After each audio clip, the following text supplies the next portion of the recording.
Hello friends, welcome back to my channel. मैं हूं आपकी फ्रेंड वर्षा। आज की इस वीडियो में यहाँ पर हम बात करेंगे बीएड एंट्रेंस एग्जाम के कॉमर्स के प्रैक्टिस सेट की। स्टार्ट करते हैं वीडियो को। आपको वीडियो पसंद आए तो लाइक कीजिए, फ्रेंड्स या शेयर कीजिए, और किसी भी क्वेश्चन में आपको कोई भी क्वेरी लगती है तो आप नीचे कॉमेंट सेक्शन में लिख सकते हैं, ठीक है। तो स्टार्ट करते हैं क्वेश्चन को। देखिए क्वेश्चन है यहाँ पर, if the expenses is recorded as wages and salary it will go to, यानी कि अगर हमारे एक्सपेंसेस वेजेस और सैलरी की तरह रिकॉर्ड किए जा रहे हैं तो ये कहाँ रिकॉर्ड किए जाएंगे? Balance sheet, trading account, profit and loss account, या फिर नन ऑफ दीज?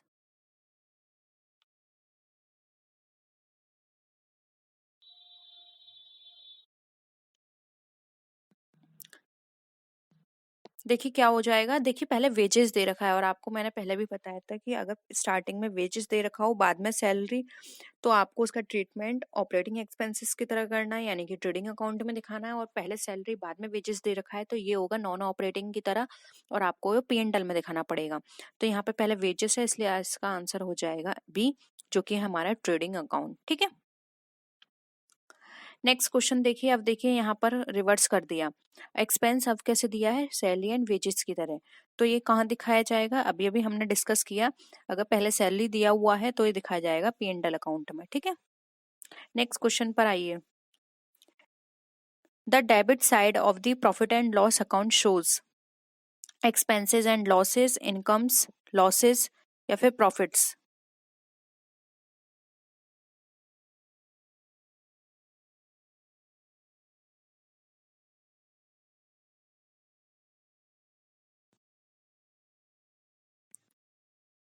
क्या हो जाएगा आंसर इसका? डेबिट साइड में हम दिखाते हैं सारे एक्सपेंसेस और लॉसेस को, क्रेडिट साइड की बात करें तो हम सारे इनकम्स दिखाते हैं, ठीक है। नेक्स्ट क्वेश्चन पर आइए।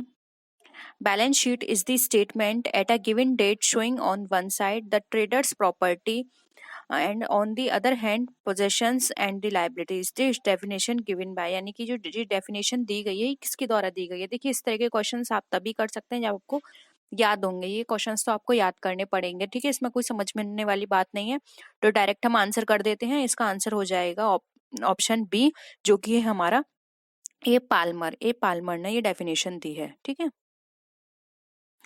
नेक्स्ट है, a balance sheet is an itemized list of the asset, liabilities and proprietorship of a business of an individual at a certain date. This definition is given by. अब ये वाली definition भी आपको बतानी है किसने दी है, याद होगा तभी आप कर सकते हैं।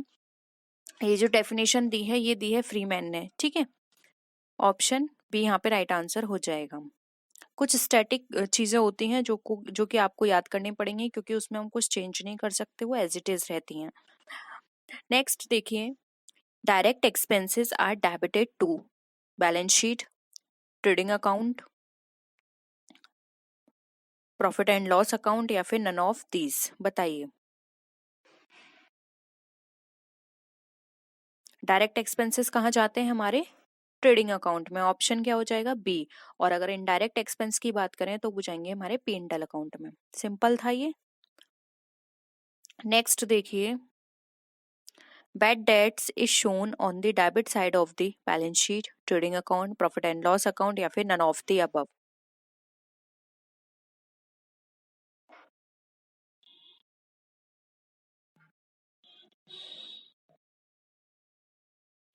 बैड डेट कहाँ दिखाए जाएंगे? प्रॉफिट एंड लॉस अकाउंट में, ठीक है।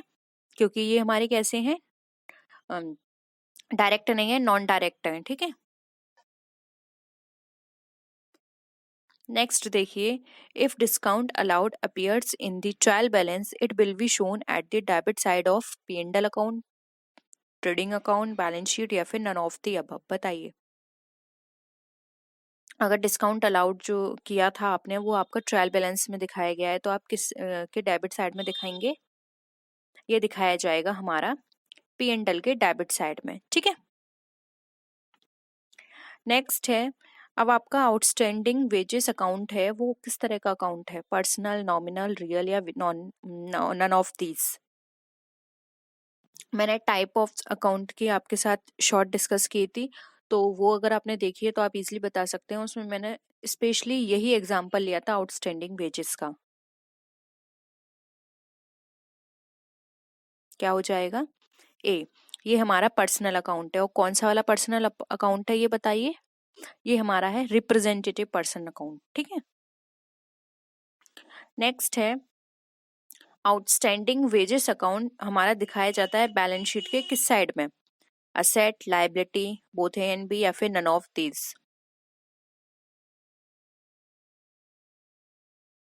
आउटस्टैंडिंग वेजेस क्या है? आप ये सोच के चलिए, आउटस्टैंडिंग वेजेस आपको पेमेंट करना है, रह गई है, तो आपके लिए लाइबिलिटी है। तो ये बैलेंस शीट में किस साइड दिखाई जाएगी? लाइबिलिटी साइड में। सिंपल है। तो ऑप्शन बी क्या हो जाएगा? राइट आंसर हो जाएगा। नेक्स्ट क्वेश्चन देखिए। A company has to prepare its balance sheet according to format as prescribed in Part 1 of the Schedule Dash to the Companies Act 1956। बताइए, एक कंपनी जो है अपनी बैलेंस शीट प्रिपेयर करती है एक पर्टिकुलर फॉर्मेट की में, जो कि पार्ट 1 के किस शेड्यूल में प्रिस्क्राइब किया गया है?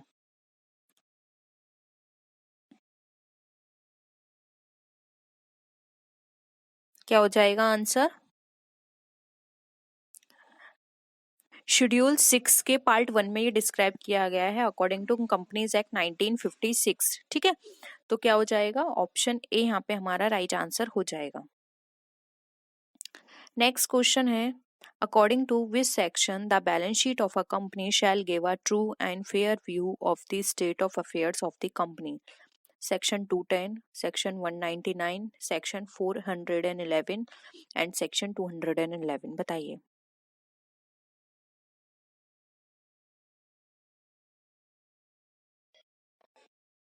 किस सेक्शन में बताया गया है ये?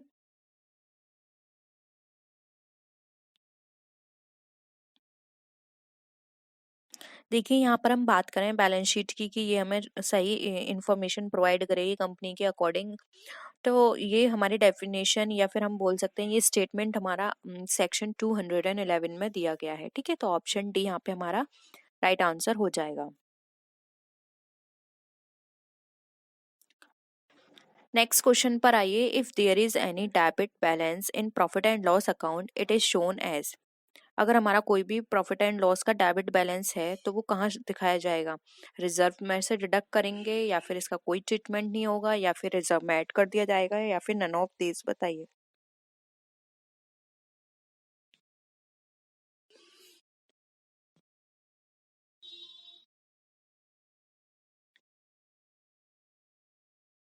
देखिए, यहाँ पे ना P&L के डेबिट शेष की बात कर रहे हैं, यानी कि आपके लिए क्या हो गया? खर्चा हो गया।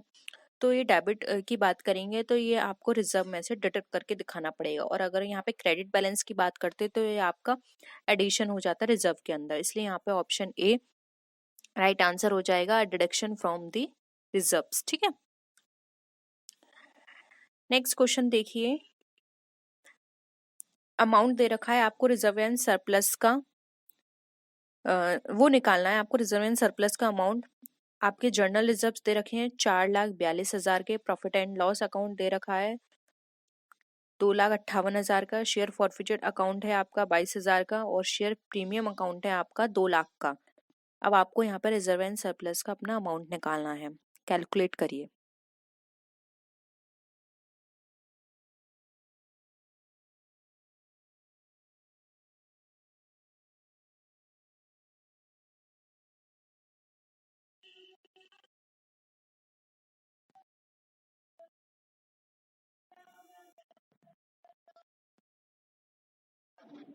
बता था डेबिट बैलेंस को डिडक्ट करते हैं तो 4,42,000 में से आप ये वाली वैल्यू 2,58,000 को डिडक्ट कर दीजिए।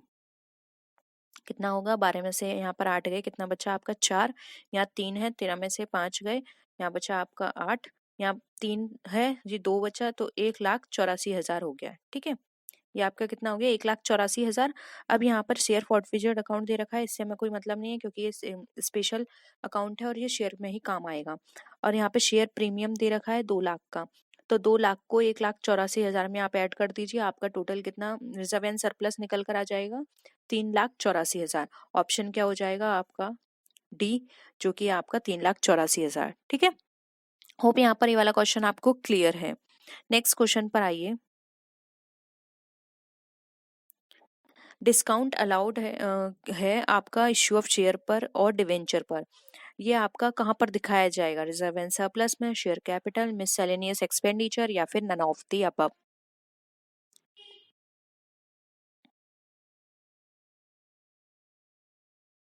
इजली आप बता सकते हैं। देखिए इसमें कहीं भी रिजर्व एंड सरप्लस की बात नहीं कर रहे, ना ही शेयर कैपिटल से रिलेटेड है। ये आपका एक तरह से खर्चा है, क्योंकि आपने डिस्काउंट अलाउड किया है तो आपके लिए एक्सपेंडिचर है, तो आपका ये जाएगा मिससेलेनियस एक्सपेंडिचर में। ठीक है, ऑप्शन सी आपका यहाँ पे राइट आंसर हो जाएगा। नेक्स्ट क्वेश्चन पर आइए। अब आपको बताना है इसमें से कौन सा सेक्शन है जो कि आपको प्रोविजन, किस section, which section makes provision for extension of financial year. ठीक है, यहाँ पर आपको बताना है सेक्शन जो कि आपके फाइनेंशियल ईयर को एक्सटेंड करने के लिए काम आता है होल्डिंग कंपनी और सब्सिडरी कंपनी के। सेक्शन 216, सेक्शन 220, सेक्शन 210 या सेक्शन 213।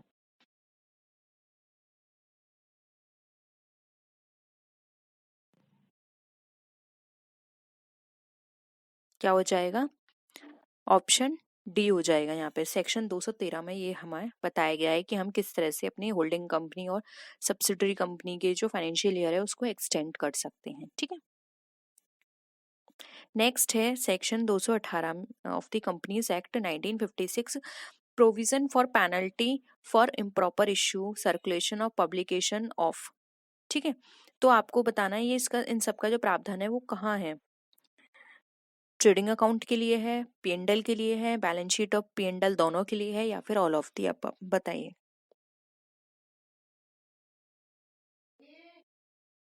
क्या हो जाएगा आंसर।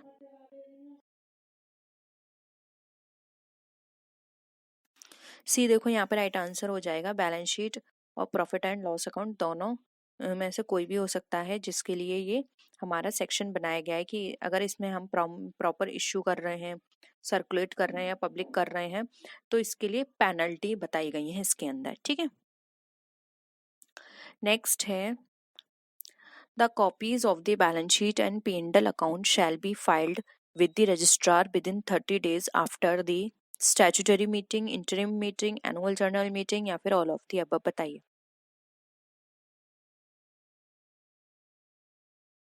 क्या हो जाएगा यहाँ पर आंसर। आपको P&L और बैलेंस शीट की कॉपी जो है रजिस्ट्रार के पास सबमिट करनी होगी विद इन 30 डेज। किसके? कौन सी मीटिंग के? देखिए ये सब कॉपियां तो आपकी हर साल होंगी। ठीक है, P&L बैलेंस शीट हर साल बनाई जाएगी, जबकि आपको पता है स्टैट्यूटरी मीटिंग सिर्फ एक बार होती है पूरी लाइफ में। ठीक है, तो स्टैट्यूटरी मीटिंग हट गई, और इंटरिम मीटिंग मिड में होती है तो भी आप यहाँ पर सबमिट नहीं कर सकते अपनी P&L और बैलेंस शीट, क्योंकि ये तो एंड ऑफ द ईयर बनती है। अपने आप आ गया एनुअल जर्नल मीटिंग, क्योंकि लास्ट में बनती है, तो एनुअल जर्नल मीटिंग के विद इन 30 डेज के अंदर आपको ये अपनी बैलेंस शीट और P&L की कॉपीज अपने रजिस्ट्रार के पास सबमिट करनी होंगी। ठीक है, अब आपको बताना है which section deals with the preparation and presentation of the final accounts of joint stock company. Section 218, section 210, section 230 या फिर सेक्शन 211।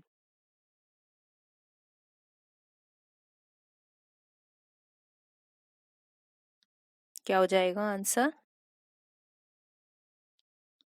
सेक्शन 210। ठीक है, यहाँ पे ऑप्शन बी आपका राइट आंसर हो जाएगा। ऑप्शन बी यानी कि सेक्शन 210 के आपको डील करना बताता है कि किस तरह से प्रिपरेशन और प्रेजेंटेशन होगा फाइनल अकाउंट्स का, अगर आप जॉइंट स्टॉक की बात करें तो। ठीक है,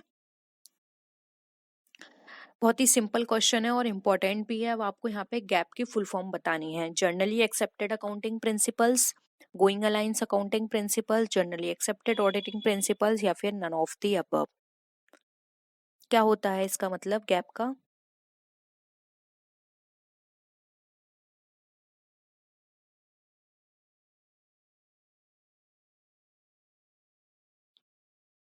देखिए यहाँ पर इसका राइट आंसर हो जाएगा ए, जनरली एक्सेप्टेड अकाउंटिंग प्रिंसिपल्स। यानी कि ऐसे प्रिंसिपल जो कि हर कोई उसको अडॉप्ट कर पाए, इजी हो सबके लिए। क्योंकि कुछ प्रिंसिपल्स जो आपने देखे हैं वो इस तरह के थे जो आपके इंटरनेशनल थे, जो कि हर कोई उसको अडॉप्ट नहीं कर पा रहा था, सबके काम करने का तरीका अलग था। तो कुछ ऐसे प्रिंसिपल्स बनाए गए जो कि इजीली अडॉप्ट किए जा सकें और सबका सेम रहे, इसीलिए गैप को लाया गया। ठीक है, तो ये थे हमारे आज के क्वेश्चंस। होप आपको सारे क्वेश्चंस क्लियर हैं। किसी भी क्वेश्चन में डाउट है तो प्लीज़ ज़रूर बताइएगा। तो नेक्स्ट वीडियो में मिलते हैं आपसे, तब तक के लिए टेक केयर, बाय बाय।